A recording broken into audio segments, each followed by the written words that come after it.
You were watching me down the trail quite a spell, weren't you? Yes, I was. I like them, man. The 1953 film Shane painted a vivid picture of the Wild West, filled with breathtaking landscapes and intense showdowns, leaving a lasting impression on moviegoers. However, the lives of the actors who brought this cinematic masterpiece to life were often marked by personal tragedies, from devastating accidents to quiet struggles. Let's remember the cast of Shane and the legacies they left behind. Don't forget to like and subscribe for more content. Alan Ladd, born Alan Walbridge Ladd on September 3, 1913, in Hot Springs, Arkansas, was 40 years old when he embodied the stoic gunslinger Shane in 1953. This iconic role cemented his place in American cinema as the quintessential silent hero.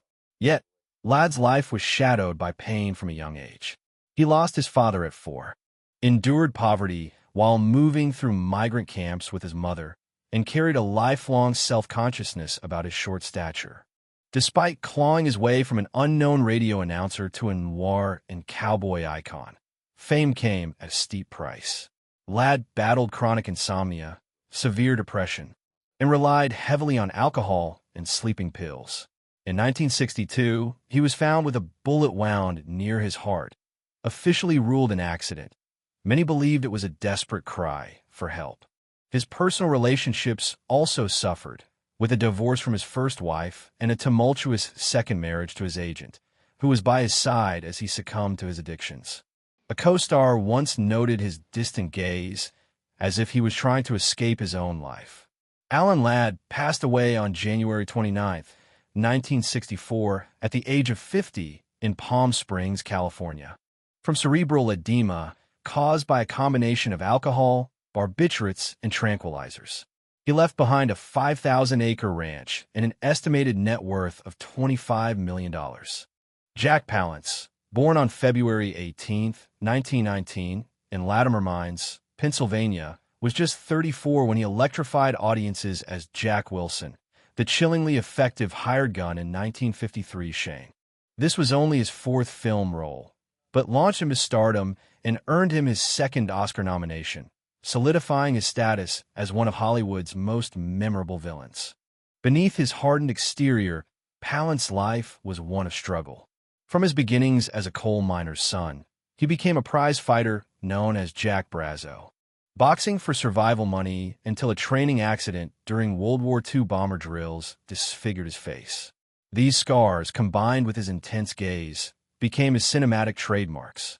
However, fame couldn't quell his inner turmoil. Palance was known for his temper, impulsiveness, and standoffish nature, often clashing with co-stars and disrupting productions. He endured 2 failed marriages, including a nearly 2-decade relationship with his first wife, Virginia Baker, that ended in a bitter divorce. Alcohol became a constant companion in his later, lonelier years, with friends often describing him as a man wrestling with his own demons. Jack Palance spent his final years quietly on a Pennsylvania ranch and in a luxury home in Montecito, California, where he indulged his passions for painting and poetry and raised cattle. Some of his paintings were even sold with handwritten poems. His art collection was auctioned off months before his passing. With an estimated net worth of $10 million, Jack Palance died on November 10, 2006, at age 87, at his daughter's home after a long battle with pancreatic cancer. A solemn memorial was held at St. Michael's Ukrainian Catholic Church, a tribute to a man who always remembered his roots. Van Heflin, born on December 13, 1908, in Walters, Oklahoma, was 45 years old when he portrayed Joe Starr in 1953 Shane, as the unwavering, kind-hearted farmer determined to protect his family. Heflin brought a quiet complexity and moral strength to the Western genre. Off-screen, Heflin's life was marked by quiet struggles. His career suffered during the McCarthy era's witch hunts when he was suspected of ties to leftist political groups, leading to halted projects and vanished roles. This pressure silently took its toll on the already reserved actor, making him even more withdrawn. His marriage to actress Frances Neal in 1942, with whom he had 3 children, was also strained by long filming stretches, infidelity rumors, and emotional distance. They divorced in 1967 after more than 2 decades of turbulence. Family members recalled Heflin often sitting alone, lost in thought. Loneliness clung to him until his final days. Despite his personal challenges, Heflin was financially astute, making wise investments in real estate and retaining royalties from successful films like Johnny Eager, 3:10 to Yuma, and Airport. At the time of his death, his net worth was estimated at $3 million. Van Heflin suffered a heart attack in his swimming pool on June 6, 1971, and after nearly 7 weeks in a coma at Cedars-Sinai, he passed away quietly on July 23, 1971, at age 62. Jean Arthur, born on October 17, 1900, in New York, was 52 years old when she played Marion Starrett in the 1953 classic Shane. As the gentle yet strong wife, Marion symbolized hope and resilience in the unforgiving Wild West. This role also marked the final film of Arthur's career. Behind her serene on-screen presence lay a tumultuous soul. Jean Arthur was known for being an extreme perfectionist, plagued by severe anxiety and a deep fear of both stage and camera. Throughout her career, she repeatedly abandoned projects, turned down major roles, and even disappeared from sets without explanation. These psychological struggles made her one of Hollywood's most reclusive stars. Her first marriage to producer Julian Anker lasted just 1 day. Her second marriage to photographer Frank Ross Jr. was strained by her emotional instability and reclusive nature. She had no children and chose a life of seclusion in her later years, largely cutting ties with Hollywood and the press to preserve her inner peace. Despite her early retirement, Jean Arthur lived comfortably thanks to careful investments and royalties from successful films like Mr. Smith Goes to Washington, The More the Merrier, and Shane. At the time of her death, her net worth was estimated at around $4 million. Jean Arthur passed away on June 19, 1991, in Carmel, California, at the age of 90. She was a golden age screen siren who spent her life avoiding the very spotlight that made her shine. Elisha Cook Jr., born Elisha Vancelet Cook Jr. on December 26, 1903, in San Francisco, was 49 years old when he played Stonewall Tory in 1953's Shane, a brave frontier farmer tragically gunned down. Small, timid, yet resolute, Cook portrayed a haunting image of vulnerability against evil, a reflection of his own life. His breakout role as Wilmer Cook, the bug-eyed young killer in The Maltese Falcon, 1941, ironically became a curse, typecasting him for life as henchmen and pitiful criminals who were routinely dispatched on screen. He bitterly admitted he had died on screen more than any actor in history. Behind these roles was a soul drained by Hollywood's injustices, an industry where he worked for 60 years without true recognition. Cook's personal life was equally turbulent. His first marriage ended in divorce after 13 years. His second marriage to Peggy McKenna also faced strain. They divorced in 1968, remarried in 1971, and remained together until Peggy's death in 1990. With no children and few close ties in entertainment, Cook retreated from Hollywood, spending most of his time fishing in a cabin in the High Sierra, occasionally acting before disappearing again. Despite these challenges, he amassed a net worth of about $2 million from over 150 roles. Elisha Cook Jr. died of a stroke in a nursing home on May 18, 1995, at the age of 91. He was the last surviving member of the Maltese Falcon cast, an enduring symbol of film noir's golden age. Brandon DeWilde, born on April 9, 1942, in Brooklyn, was 11 years old when he played Joey Starrett in 1953's Shane. His wide-eyed wonder and the iconic, tear-jerking line, "Shane, come back," made his performance legendary. This role earned him the distinction of being the youngest actor at the time to be nominated for Best Supporting Actor at the Oscars, seemingly setting him on a path to stardom. However, behind the glow of early fame, Brandon quickly fell into a spiral of pressure and confusion. As he grew older, his youthful looks made it difficult to escape his child star image, and his film career stalled, replaced by unremarkable TV roles. He once confessed he would quit acting until he was old enough to play a middle-aged man. Trapped between adulthood and fame's expectations, he turned to alcohol and drugs to cope. His love life was chaotic. He married twice, with his first marriage ending in arguments and a son, and the second lasting only a few months. In April 1972, he married Janice Garrow, just 3 months before tragedy struck.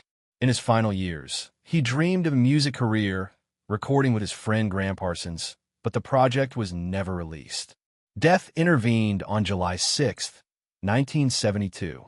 While driving to a concert in Denver, Brandon's camper van lost control, hit a guardrail, and overturned.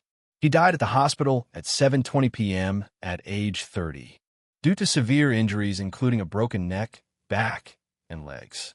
Initially buried in Hollywood, his remains were later moved to Pine Lawn Cemetery in New York to be closer to his family. Brandon left behind roughly $2 million in personal belongings and vehicles, but more importantly, an emotional legacy. Edgar Buchanan, born William Edgar Buchanan II on March 20, 1903, in Missouri, was 50 years old when he played Fred Lewis in 1953's Shane, a simple, trustworthy farmer who bravely stood against land-grabbing villains. Though a brief role, it radiated justice and mirrored Buchanan's real-life character, kind-hearted, resilient, and always on the side of what's right. Born to a middle-class family with a dentist father, Edgar was encouraged to follow in his footsteps, despite his heart belonging to the stage. He secretly took acting lessons while studying dentistry in Oregon. After graduating in 1928 and marrying Mildred "Millie" Spence, he put his dream aside. It wasn't until 1939, married with children and a stable dental practice, that he risked it all to pursue acting in Pasadena's amateur theater scene. It was a bold, stressful move. Millie became the sole earner as a dentist while Edgar waited for roles, forcing them to sell their car and downsize their home. Over 4 decades, he became a familiar TV face as Uncle Joe Carson in Petticoat Junction, Green Acres, and the Beverly Hillbillies. However, success brought new heartache. He was rarely home, and though Millie remained supportive, they grew distant. Their adopted son, Buck, once remarked his father was on screen more than in real life. Edgar openly admitted his weariness of being typecast in comic or eccentric roles, yearning for deeper, more serious parts. The clash between passion and duty forced him to live 2 separate lives: a beloved TV star and a lonely husband behind the scenes. Edgar Buchanan passed away on April 4, 1979, at age 76 in Palm Desert, California, after a severe stroke complicated by pneumonia. He was buried at Forest Lawn, Hollywood Hills. At the end of his life, his net worth was estimated at around $10 million, accumulated from over 100 enduring performances across 4 decades, rather than leading roles. Ben Johnson, born on June 13, 1918, in Farker, Oklahoma, was 35 years old when he appeared in 1953's Shane as Chris Calloway, a rude henchman who ultimately embraced justice and switched sides. Few knew that this character mirrored Ben's real life. From a young age, Johnson grew up immersed in the world of horses and rodeo on his father's ranches. A serious accident during a competition that nearly cost him his life led him to Hollywood, initially as a horse handler. A fateful moment where he saved 3 people from a runaway wagon on the set of Fort Apache caught director John Ford's attention. However, success wasn't easy. After daring to stand up to the notoriously controlling Ford, Johnson was blacklisted from his films for over 10 years, stalling his rising career. During the politically charged McCarthy era, Johnson was also scrutinized for refusing to confess his political beliefs, making it even harder to find work amidst the Hollywood witch hunts. Ben Johnson's personal life was more stable than many of his peers. He married Carol Elaine Jones in 1941, and they remained together for over 50 years until her passing in 1994. Though they had no children, their love endured. However, Johnson remained distant from much of his family, with some relatives resenting his early departure from home. He carried this loneliness throughout his life, often confiding only in his horses. Outside of acting, Johnson managed two large horse ranches in Arizona and Oklahoma. He often turned down pay raises. Even after winning an Oscar in 1971 for his role as Sam the Lion in The Last Picture Show, frequently stating, "I just do what I know best," riding horses and making cowboy movies. Thanks to this humility, he invested wisely in land, real estate, and ranching, accumulating an estimated fortune of $100 million, a staggering amount for an actor who never chased fame. On April 8, 1996, while visiting his elderly mother at a retirement community in Arizona, Ben Johnson suddenly collapsed and died of a heart attack at age 77. He was buried in the city cemetery of Pawhuska, Oklahoma, the town he once swore he'd return to when all the cheering fades. His mother, Ollie, lived another 4 years, passing away at age 101. The two now rest in peace, never far apart. Emil Meyer, born in 1910 in New Orleans, possessed sharp features, an intimidating stare, and a gruff, commanding voice that quickly typecast him as powerful villains. In Shane, 1953, at age 43, he portrayed cattle Baron Rufus Riker, a man willing to hire a killer to defend his land. Behind this formidable portrayal was a deeply conflicted individual whose personal life was fraught with turmoil. Success came late for Meyer. He didn't truly step into Hollywood until he was 40, thanks to the discerning eye of Elia Kazan. But as quickly as his career ascended, his private life crumbled. His volatile temper and tendency to lash out led to clashes with directors and co-stars, most notably on the set of Paths of Glory, where Stanley Kubrick's perfectionism and Meyer's hot-headedness strained their relationship, ensuring they never worked together again. Off-screen, Meyer's numerous extramarital affairs ultimately tore his family apart. His wife, a high school teacher, left after nearly 2 decades of enduring his behavior, taking their only daughter with her. Meyer lived alone in an aging home in Louisiana, collecting antique guns as a way to regain the control life had stripped from him. In his later years, Alzheimer's disease rapidly eroded his memory. Once able to memorize scripts with ease, he eventually forgot film titles and even the names of his few remaining family visitors. Tragically, Emil Meyer died on March 19, 1987, from complications of Alzheimer's disease at age 76. His remaining estate consisted mainly of an old house in Slidell and a vintage weapons collection valued at around $5 million. Modest compared to the earnings of his fellow actors. John Dierks, born on February 10, 1905, was 48 years old when he appeared in 1953 Shane as Morgan Riker, the ruthless brother of cattle boss Rufus Riker, standing 6 feet 6 inches tall with a rugged face. He was perfectly suited for cold, distant villain roles that chilled audiences and typecast him for most of his career. Dierks' life was far from a smooth Hollywood story. Though he entered the industry through John Huston's advice and worked with legends like Orson Welles, Stanley Kubrick, and George Stevens, he never achieved star status. Dierks had a quiet, introverted demeanor, but after the lights dimmed, he grew increasingly withdrawn. The dark roles he played began to affect his mental state, making him more difficult and emotionally distant at home. His marriage to Cynthia Dierks, initially his emotional anchor, deteriorated due to his obsessive devotion to acting and emotional detachment. He often missed key family moments, and his wife later accused him of being controlling and cold. His relationship with his children weakened over time, and he spent his final years in silence, avoiding the media, a lone figure haunted by the roles he once brought to life. Unlike many artists of his era who turned to alcohol or drugs, Dierks had a quieter, deadlier vice: cigarette addiction. Years of relentless smoking led to severe emphysema, draining both his strength and the unique voice that defined him on screen. John Dierks died on January 8, 1975, in Los Angeles, just weeks before what would have been his 70th birthday. He passed away in solitude and melancholy. His estate included a worn-down house in Santa Monica and a collection of rare personal effects totaling about $2 million, a humble sum compared to the emotional weight he once brought to Hollywood. Douglas Spencer, born William Henry Messinop on February 10, 1910, in Princeton, Illinois, was 43 years old when he played Axel Swede Shipstead, the friendly farmer in 1953 Shane. Standing 6 feet 2 inches tall, with a deep voice and kind expression, he was perfectly cast.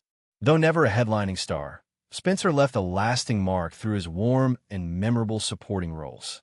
Behind his calm exterior, however, was a life filled with quiet ripples. Before gaining recognition for roles in The Thing from Another World and This Island Earth, Spencer spent years working as a stand-in for actor Ray Milland. This connection brought him small roles, but also chained him to someone else's shadow, a burden he silently carried. His personal life was far from smooth. At one point, he was involved in a blackmail scandal when a former lover threatened to expose their secret relationship to the press. Though the situation quickly faded, it left a stain that stalled his career, costing him roles in high-profile projects. Spencer secretly battled diabetes, a condition he kept hidden for many years. By the late 1950s, the illness began ravaging his body, with repeated hospital stays and mounting medical expenses draining his already limited finances. He once told a friend, "I play strongman on screen, but I've never felt weaker in real life." Douglas Spencer died on October 6, 1960, in Los Angeles, at age 50, from complications due to diabetes. He left behind roughly $1 million, mostly from residuals from his final TV roles and a few remaining assets. Ray Spiker, born Ray Faust on January 6, 1902, in Wisconsin, was 51 years old when he played Axel Johnson, the tough, resilient farmer in 1953 Shane. With a muscular build and rugged features, he was a perfect fit for the role. Though his screen time was brief, every moment conveyed the commanding presence of a man who had truly lived and fought. Outside the world of film, however, Spiker's real life was far less peaceful than the steady demeanor of his characters. A former boxer, he quickly fell victim to the vices often awakened in entertainment. Alcohol, his longtime companion, it turned nights of celebration into violent brawls. He was once escorted out of a Hollywood bar by police after a fight that left 3 people hospitalized. Rumors spread quickly, and several major studios blacklisted him. 2 failed marriages left him with emotional voids. Spiker seemed unable to maintain close relationships with his children, whom he rarely mentioned. One former colleague observed, "Ray could throw a punch, act decently, but never figured out how to hold someone, even his own family." In his final years, Spiker lived quietly in a small house in California, far from the stage lights and noise that once made him stand out. When he died on February 23, 1964, under circumstances never clearly reported in the press, he left behind an estimated $500,000, mostly from his old house and modest savings. The stars of Shane left an unforgettable mark on the hearts of fans, even as their own lives were filled with unforgettable tragedies. Which actor in this legendary cast touched you the most? Share your thoughts, and don't forget to like and share to help keep the memory of this cinematic masterpiece alive.